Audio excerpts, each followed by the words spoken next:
আমি এখন চলে যাচ্ছি বাড়ি। সুষমা ভীষণ অসুস্থ, হসপিটালে এডমিট।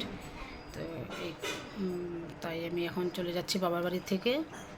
সোজা গিয়ে হসপিটালে ঢুকবো, শাশুড়ি মাকে দেখবো, কারণ উনি কদিন থেকে অসুস্থ। কালকে গিয়েছিলাম বাবা বাড়ির থেকে, শাশুড়ি মাকে দেখে আসছি মেয়েদেরকে নিয়ে, তখন খুব ভালো ছিল। তো এখন আবার ওখান থেকে ফোন করেছিল, মার শরীর আরও বেশি খারাপ হয়ে গেছে, তাই মাকে হসপিটালে নিয়ে গেছে, সেখানে ভর্তি আছে। তো এখন এই খবর শুনে আর থাকতে পারছি না, কারণ আমার থাকার কথা ছিল। কালকে আমার ভেবেছিলাম ভাই বোনকে সাত খাওয়াবো, আমার দিদিরাও আসবে, আমি সবাই মিলে খাওয়াবো। আজকে মা খাওয়ালো, মা না খাওয়ালে আমরা খাওয়াতে পারছিলাম না। তো তার জন্যই এইটার জন্যই থাকার কথা ছিল আরও দুদিন। তো এখন আর সেটা হচ্ছে না। পরে বাড়ি গিয়ে শাশুড়ি মা যদি সুস্থ হয় তারপরে আবার আসবো। মনটা ভীষণ খারাপ হয়ে গেল ওনার জন্য। উনি হঠাৎ এত অসুস্থ হয়ে পড়েছে সেটা আমি ভাবতে পারিনি, কারণ আমি যখন এসেছিলাম বাড়ির থেকে তখন উনি ভালো ছিল, সুস্থ ছিল। তো কামাখ্যাগুড়ি থেকে বড় ছেলের বাড়িতে এসেছে, সেখানে আসার পর থেকে অসুস্থ হয়ে পড়েছে। অ্যাকচুয়ালি উনি বাড়ি ছাড়া থাকতে পারে না কোথাও, কিন্তু এখন বয়স হয়েছে, তাই একা একা চলাফেরা করা খুব কষ্ট হয়ে যায়। তো আমি ভেবেছিলাম ওখানে বড় ছেলে যেখানে আছে, তাই আমি কয়েকদিন থাকতে পারবো, কারণ একা একা বাড়িতে রেখে আসলে থাকা খুব টেনশন হয়ে যায়, তখন বেশি থাকতে পারি না। তো অনেক দিন পর আমি বাবার বাড়িতে প্রায় 10-12 দিনের মতো থাকলাম, খুব আনন্দ করেছিলাম। তার বুধবারে যাওয়ার কথা ছিল এমনিতে, তো আজকে রবিবার, আজকেই চলে যেতে হচ্ছে। সন্ধ্যা হয়ে গেছে, একটু আগে খবর পেলাম, এখন রেডি হয়ে গেছে। দাদা নিয়ে যাবে, বাবা যাবে সাথে, বাবার দাদা যাবে, ওরাও দেখে আসবে আর আমাকেও দিয়ে আসবে। ঠিক আছে।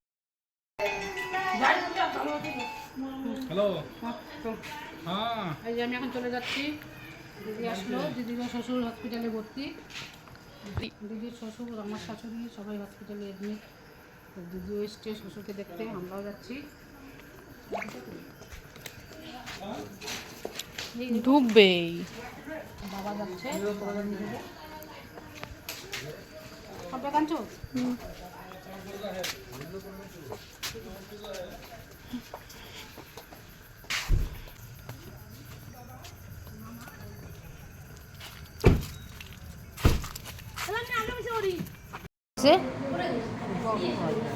হ্যাঁ, গরম লাগে, দাঁড়াও একটু। এই হাত হাত হাত হাত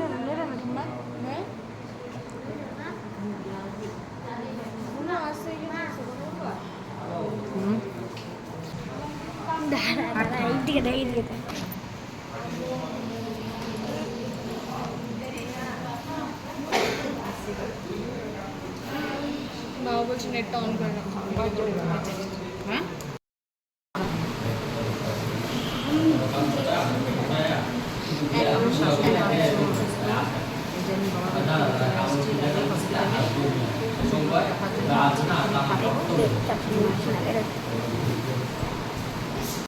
আর এদিকে যে পাশের রুমে আমার দিদির শ্বশুর এডমিট আছে, তো উনিও হঠাৎ করে অসুস্থ হয়ে যায়। আর ওনাকেও যেদিন আমার শাশুড়ি মা এডমিট হলো সেদিন ওনাকেও এনেছিল হসপিটালে, তো সেখানেও আমি যাই, গিয়ে দেখি ওনাকে।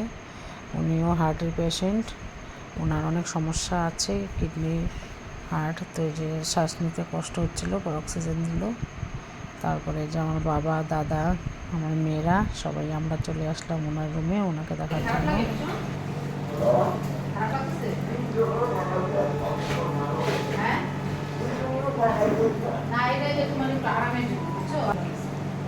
সবাই বয়স্কদেরকে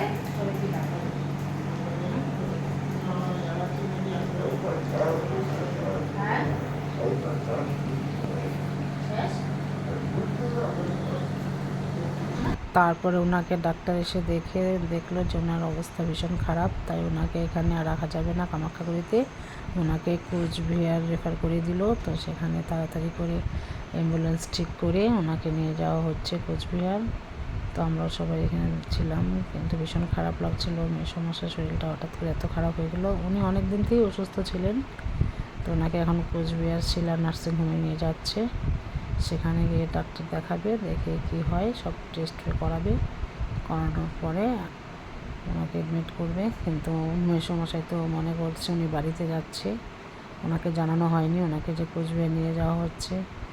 তারপর দাদা, আমাদের দিদির এক ভাগনা সবাই মিলে গাড়িতে উঠিয়ে দিল, আর দিদি আর জামাইবাবু যাচ্ছে সঙ্গে, আর ভাগনা আর আমার ভাগনা আর ওরা দুজন মিলে চলে যাবে বাড়িতে।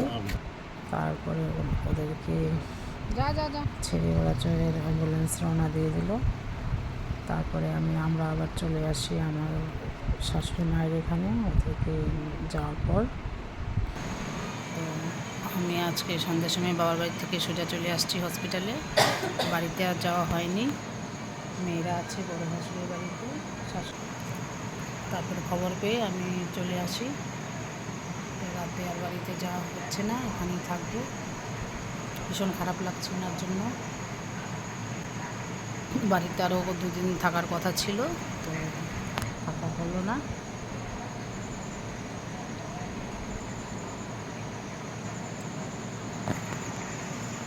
এখন সারা রাত বসে বসে দুজনে মিলে গল্প করে কাটাতে হবে। পান খাচ্ছি, বিস্কিট খাচ্ছি, এসব হাবিজাবি খেয়ে। উনি এখন একটু ঘুমাচ্ছে, এখন জ্বরটা একটু কমেছে। দেখা যাক কালকে কি হয়, যদি ছুটি দিয়ে দেয় তাহলে বাড়িতে নিয়ে চলে যাব, নাহলে তো আবার থাকতে হবে। সকালে বাড়ি যাব আমি, অন্য কেউ থাকবে। তো সকাল সকাল বড়দা চলে এসছে, মানে বড় ভাসুর চলে যাচ্ছে মায়ের কাছে। তো আমাদেরকে বললো চলে যেতে, তো আমরা এখন দুজন চলে যাচ্ছি বড় ভাসুরের বাড়িতে। সেখানে আমাদের বাচ্চারাও আছে, তো সেখানে গিয়ে একটু ফ্রেশ হয়ে রেস্ট নেব। তো ঠিক আছে, বাই। তারপরে আবার আসবো সন্ধ্যার সময় মাকে দেখতে।